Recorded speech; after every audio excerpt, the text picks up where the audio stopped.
Hello friends, आज के इस वीडियो में हम देखने वाले हैं कि मिर्च का जो प्लांट होता है या कोई भी वेजिटेबल प्लांट होता है उसे जब हम रिपोर्ट करते हैं तो उसमें किस तरीके के सॉइल मिक्स होना बहुत ही ज़रूरी है, किस तरह के न्यूट्रिशंस हमें देने चाहिए ताकि वो जल्दी जल्दी बढ़े और अच्छे खासे क्वांटिटी में हमें फल दे।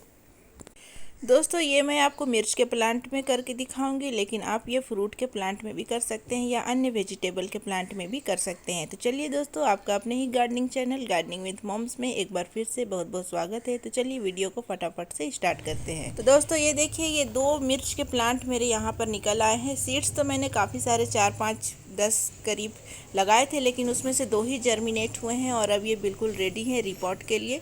जब तक कि कोई भी प्लांट थोड़ा बड़ा साइज का ना हो जाए उसे रिपोर्ट ना करें।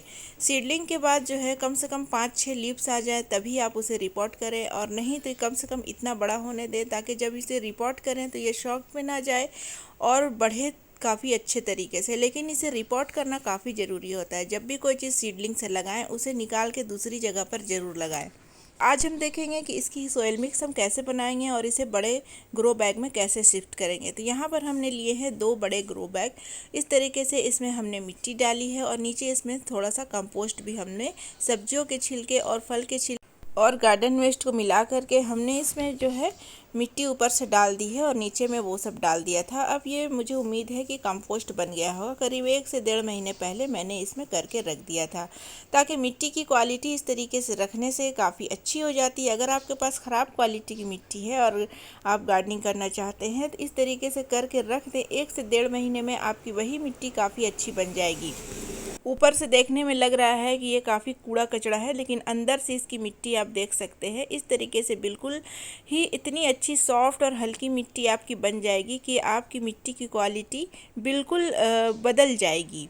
ये भी एक तरीका आप अपना सकते हैं। चलिए देखते हैं अब हमें क्या करना है। तो ये जो हमने बनाया था ग्रो बैग, इसे थोड़ा सा इसमें हमें और भी मटेरियल डालना है। तो इसे खाली करने के लिए थोड़ा सा ऊपर से हम इसे इस तरीके से हाथों से ही गुड़ाई कर लेते हैं, क्योंकि ये मिट्टी काफ़ी हल्की है तो खुरपी की मदद की कोई ज़रूरत नहीं है।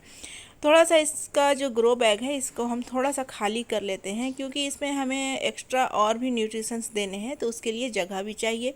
दोस्तों, इसी प्रोसेस से जो मैंने आपको पहले बताया, लीफ कंपोस्ट भी आप बना सकते हैं। किसी भी सूखे हुए लीव्स को क्रश करके आप मिट्टी के अंदर दबा दें, कुछ ही दिनों में वो बेहतरीन कंपोस्ट बन जाता है। तो इस तरीके से देखिए हमने ग्रो बैग को खाली कर लिए है।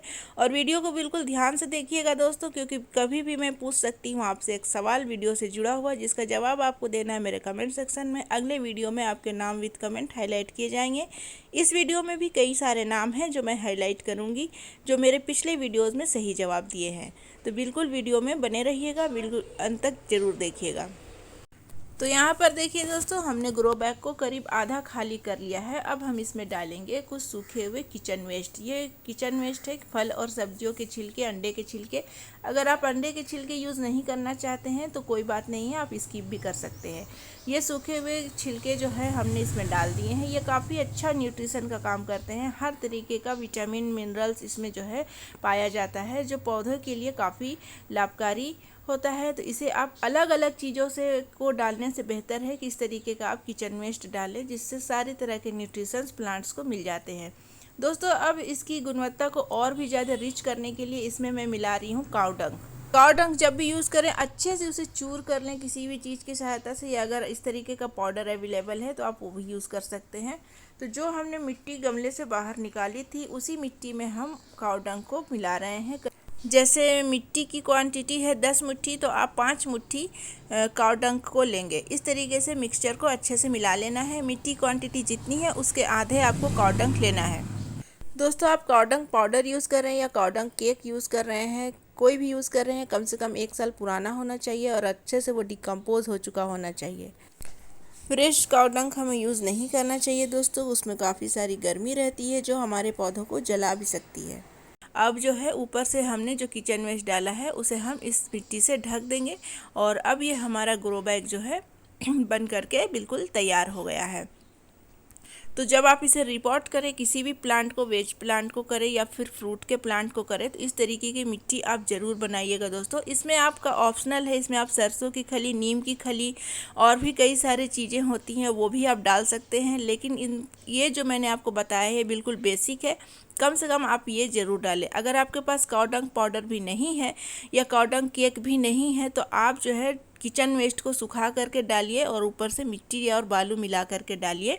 मिट्टी की क्वांटिटी 10 मुट्ठी, बालू की क्वांटिटी आप 5 मुट्ठी रखेंगे और मिला करके डालिए, तो भी आपका पौधा जो है काफ़ी अच्छी फ्रूटिंग करेगा।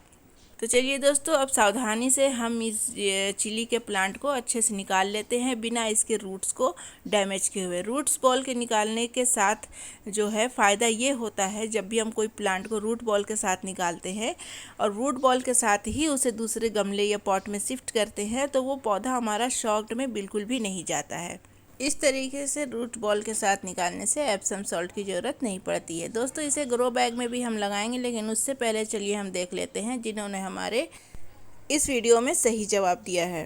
वीडियो थी गुलाब बीमार हो तो कैसे सही किया जाए। सबसे पहला नाम है जयपाल शर्मा, चित्रा सिन्हा, गोल्डी अग्रवाल और Sunita ji. Thank you very much मेरे वीडियो में जवाब देने के लिए। आप भी इस तरीके से जवाब दे सकते हैं दोस्तों। तो ये हमने दोनों पॉट तैयार कर लिए हैं और अब चलिए इसमें बना लेते हैं थोड़ा सा जगह, ताकि हमारे जो प्लांट है रूट बॉल के साथ इसमें एडजस्ट हो जाए। तो इस तरीके से हमने थोड़ी सी जगह बना ली है और अब इस तरीके से रूट बॉल के साथ हमें मिट्टी के अंदर इस तरीके से हल्के हाथों से दबा देना है और ऊपर से थोड़ी मिट्टी डाल देनी है। दोस्तों, इस तरीके से देखिए हमने ये प्लांट तो लगा लिया है, लेकिन ये लगाना काफ़ी आसान रहा, लेकिन इसके साथ कुछ सावधानियां भी हमें बरतनी है और कुछ बातों का ख्याल भी रखना है। जैसे इस तरीके का आप कोई भी काम करें शाम के वक्त करें, ताकि रात भर उसे ठंडक मिले और वो सेट होने के लिए उसको पर्याप्त समय मिल जाता है रात भर में। सुबह में धूप काफ़ी तेज़ रहती है, तो वो बेचारा धूप से सर्वाइव करेगा या फिर अपने आप को नए पॉट में शिफ्ट एडजस्ट करेगा। तो इस तरीके से आपको इस तरीके का काम शाम में करना है और जैसे ही आप ये काम कर रहे हैं इसे शेड एरिया प्रोवाइड करेंगे, ना कि डायरेक्ट सनलाइट में रखेंगे। बेशक वेजिटेबल्स प्लांट को डायरेक्ट सनलाइट में रखना चाहिए, लेकिन अभी ये प्लांट नया है, इसे सर्वाइव करने में थोड़ा सा स्टेबल होने का वक्त दीजिए। प्लांट को शेड एरिया में ही रखिएगा 10 से 15 दिन, उसके बाद आप इसे डायरेक्ट सनलाइट में रख दीजिएगा। तो दोस्तों, आज का मेरा सवाल है कि कितने मिर्च के प्लांट आज हमने रिपोर्ट किए हैं। तो जवाब मेरे कमेंट सेक्शन में ज़रूर दीजिएगा दोस्तों, मुझे इंतज़ार रहेगा। तो दोस्तों, प्लांट सक्सेसफुली शिफ्ट हो गए हैं।